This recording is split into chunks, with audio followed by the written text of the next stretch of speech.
नमस्कार दोस्तों, मेरा नाम आदित्य है एंड आज हम कवर करने वाले हैं एडीक्यूटी द्वारा कंडक्ट एसएससी स्टेनोग्राफर एग्जाम 2025 में पूछे गए ऑल ईडियम। तो बेसिकली एडीक्यूटी ने जो ईडियम पूछे गए हैं एसएससी स्टेनो के एग्जाम 2025 में वो हम कवर करने वाले हैं। अगर हम बात करें जो एग्जाम कंडक्ट हुआ था, टोटल शिफ्ट रही थी 9 शिफ्ट में जो ईडियम पूछे गए थे उनकी संख्या थी 40 के आसपास। ध्यान रखना, 40 ईडियम के आसपास पूछे गए थे स्टेनो एग्जाम 2025 में। तो बेसिकली आपके आने वाले एग्जाम यानी 2025 एंड 26 के लिए काफी इंपॉर्टेंट सेशन होने वाला है। तो सारी की सारी ईडियम की मैंने इसके अंदर हिंदी प्रोवाइड की है, साथ साथ इसको इंग्लिश में प्रोवाइड किया गया है। तो स्टार्ट करते हैं बिना किसी देरी के। सेशन काफी इंटरेस्टिंग होने वाला है आपके आने वाले एग्जाम्स के लिए।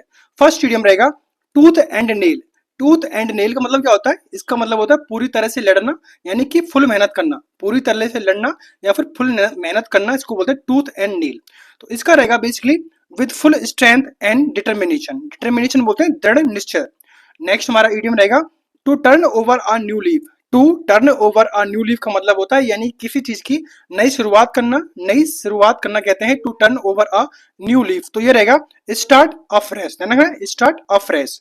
नेक्स्ट आगे बढ़ते हैं, ईडियम रहेगा so a clean pair of heel. So a clean pair of heel कहते हैं यानी कि भाग जाना, कहीं से एब्सकॉन्ड हो जाना, फरार हो जाना, तो उसको बोलते हैं so a clean pair of heel. तो इसका रहेगा रन अवे यानी कि भाग जाना। नेक्स्ट ईडियम है give someone a cold shoulder. Give someone a cold shoulder कहते हैं यानी कि किसी को जानबूझकर नजरअंदाज करना, किसी को इग्नोर करना, कहते हैं give someone a cold shoulder. तो ये रहेगा इग्नोर समवन। नेक्स्ट इडियम क्या है? To have the last laugh. To have the last laugh का मतलब होता है यानी कि आखिर में जीतना या फिर सफल होना, उसको बोलते हैं to have the last laugh. तो इसका रहेगा सक्सीड इवेंचुअली। इवेंचुअली बोलते हैं बेसिकली आखिरकार में, यानी कि अंत में सफलता पाना।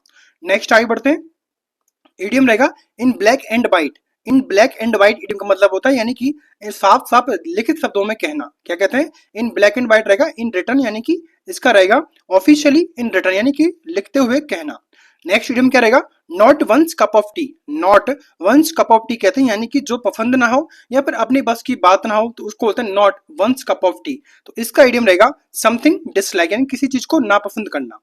नेक्स्ट इडियम रहेगा bite the bullet. Bite the bullet कहते हैं यानी कि कठिनाई सहना या फिर हिम्मत झेलना, तो उसको बोलते हैं बाइट द बुलेट, यानी कि किसी मुसीबत का फेस, यानी कि किसी मुसीबत को फेस करना।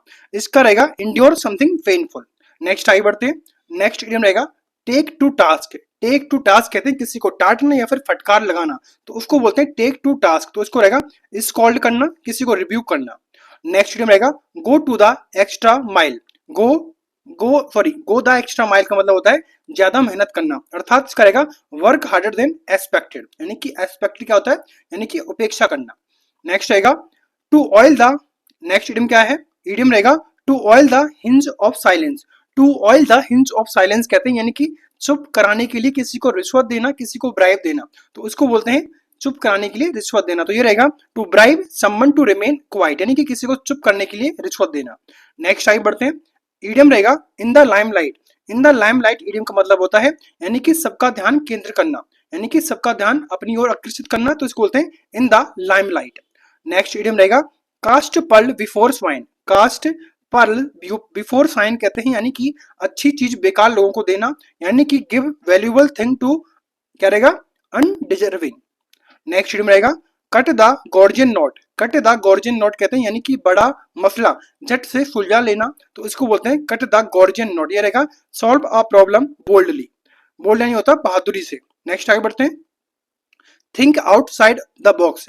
थिंक आउटसाइड द बॉक्स कहते हैं नए ढंग से सोचना, नए तरीके से सोचना, तो इसको रहेगा to consider unconventional and creative solution. Next idiom रहेगा to grasp at straw.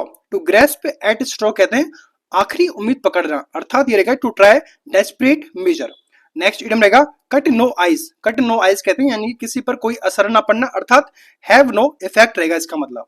Next आगे बढ़ते हैं, इडियम रहेगा barking up the wrong tree. Barking up the wrong tree कहते हैं यानी कि गलत इंसान को दोष देना, किसी पर ब्लेम लगाना, तो ये रहेगा अक्यूजिंग रॉन्गली।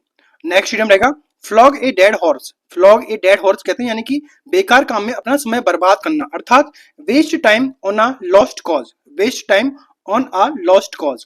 नेक्स्ट है on cloud nine. On cloud nine idiom का मतलब होता है यानी कि बहुत खुश होना, तो इसको बोलते हैं basically extremely happy. Next idiom रहेगा टू हैव। इडियम क्या है? To leave no stone unturn. To leave no stone unturn कहते हैं पूरी कोशिश करना, अर्थात सर्च थ्रोली। थ्रोली मतलब होता है पूरी तरह से। नेक्स्ट आएगा cry over spilt milk. Cry over spilt milk idiom का मतलब होता है जो बीत गया उसी का रोना रोना, तो उसको बोलते हैं क्राई ओवर स्पिल्ट मिल्क। क्या रहेगा? रिग्रेट अ पास्ट लॉस, यानी कि आपने जो पास्ट में लॉस कर दिया है उसका पश्चाताप करना। नेक्स्ट रहेगा ए बाइट एलिफेंट। ए बाइट एलिफेंट कहते हैं यानी कि महंगा बोझ, यानी कि जिसका कोई मतलब नहीं है उस चीज के बारे में ज्यादा ही महंगा कर देना, उसको बेकार कर देना, यानी कि कॉस्टली बर्डन। नेक्स्ट रहेगा idiom don't count your chicken before they hatch. Don't count your chicken before they hatch का मतलब होता है पहले से खुशी ना मनाना, सफलता मान मत लो, यानी कि पहले से ही किसी चीज की सफलता नहीं मनानी चाहिए। तो इसका रहेगा don't assume success before it happen. Next idiom रहेगा पुल समवन लेग। पुल समवन लेग कहते हैं किसी को मजाक करना, किसी को टीज करना, यानी कि joke with them. Next idiom रहेगा टर्न ए डीफ ईयर। टर्न ए डीफ ईयर कहते हैं यानी कि किसी को अनसुना करना, इसको बोलते हैं टर्न ए डीफ ईयर, इसको बोलते हैं इग्नोर एडवाइज। नेक्स्ट इडियम रहेगा steel someone's thunder. Steel someone's thunder कहते हैं यानी किसी और की तारीफ का श्रेय लेना, तो इसको बोलते हैं take credit for their work. Next idiom रहेगा spill the bean. Spill the bean बोलते हैं राज खोल देना, अर्थात reveal a secret. Next idiom रहेगा face the music. Face the music कहते हैं यानी कि किसी मुश्किल का सामना करना, अर्थात कन्फ्रंट डिफिकल्टीज। नेक्स्ट इडियम रहेगा face the music. Face the music यानी कि दो बार इसमें पूछा गया है, तो इसका रहेगा परिणाम झेलना, तो इसको बोलते हैं बियर कंसिक्वेंसेज, यानी कि दो बार यह इडियम पूछा गया है face the music. Next idiom रहेगा the gift of the gab. The gift of the gab कहते हैं यानी कि अच्छा बोलने की कला होना, तो इसको बोलते हैं talent for speaking fluently and persuasively. Next आगे बढ़ते हैं इडियम रहेगा to go for a song. To go for a song कहते हैं बहुत सस्ता बिक जाना, अर्थात बी सोल्ड चीपली। चीपली बोलते हैं सस्ता होना। Next to bell the cat. To bell the cat कहते हैं यानी कि जोखिम उठाना, तो इसको बोलते हैं टेक अ रिस्क। क्या रहेगा? Take a risky initiative. Next रहेगा all at sea. All at sea बोलते हैं कंफ्यूज होना, भ्रमित होना, तो इसको बोलते हैं कंफ्यूज्ड। नेक्स्ट आगे बढ़ते हैं इडियम रहेगा sit on the fence. Sit on the fence कहते हैं पक्ष ना लेना या फिर तटस्थ रहना, तो इसका रहेगा स्टे न्यूट्रल। नेक्स्ट इडियम रहेगा speak your mind. Speak your mind कहते हैं खुलकर बोलना, अर्थात इसको बोलते हैं एक्सप्रेस फ्रेंकली। नेक्स्ट इडियम रहेगा jack up the rate. Jack up the rate कहते हैं यानी कि दाम बढ़ाना किसी चीज के, यानी कि इंक्रीज प्राइजेस। नेक्स्ट आगे बढ़ते हैं इडियम रहेगा get to the point. Get to the point कहते हैं सीधे मुद्दे पर आना, अर्थात स्पीक डायरेक्टली। नेक्स्ट इडियम रहेगा बुरी द हेज। बुरी द हेज कहते हैं झगड़ा खत्म कर शांति करना, मित्रता करना, तो इसका रहेगा मेक पीस। पीस बोलते हैं शांति को। नेक्स्ट है टोकन स्ट्राइक। टोकन स्ट्राइक कहते हैं चेतावनी वाली हड़ताल, यानी कि वार्निंग स्ट्राइक। नेक्स्ट आगे बढ़ते हैं इडियम रहेगा make a clean breast of. Make a clean breast of कहते हैं सच बोल देना, सत्य बोल देना, यानी कि कन्फेस करना, स्वीकार करना। नेक्स्ट है क्राई वॉल्फ। क्राई वॉल्फ कहते हैं झूठा शोर मचाना, यानी कि raise a false alarm. To beat a dead horse. To beat a dead horse कहते हैं यानी कि बेकार कोशिश करना, यानी कि waste time on a hopeless issue. Next आगे बढ़ते हैं हमारा सेकंड लास्ट वीडियो रहेगा jump the gun. Jump the gun कहते हैं यानी कि जल्दबाजी करना, इसको बोलते हैं एक्ट प्रीमेच्योरली। नेक्स्ट रहेगा throw in the towel. Throw in the towel कहते हैं हार मान लेना, यानी कि गिव अप कर देना। तो इस तरह हमारे एडीक्यूटी द्वारा पूछे गए एसएससी स्टेनो के एग्जाम 2025 की इडियम यहाँ पर हमारे कवर होते हैं। जो हमारा नेक्स्ट सेशन रहेगा वो रहेगा एंटोनम, सिनोनिम, वन वर्ड्स और मिसस्पेल्ड के। तो आई होप कि आप सीरीज को एंजॉय करेंगे, और वीडियो को पसंद किया हो तो वीडियो को लाइक करना, शेयर करना, सब्सक्राइब करना ना भूलें। Thanks for watching.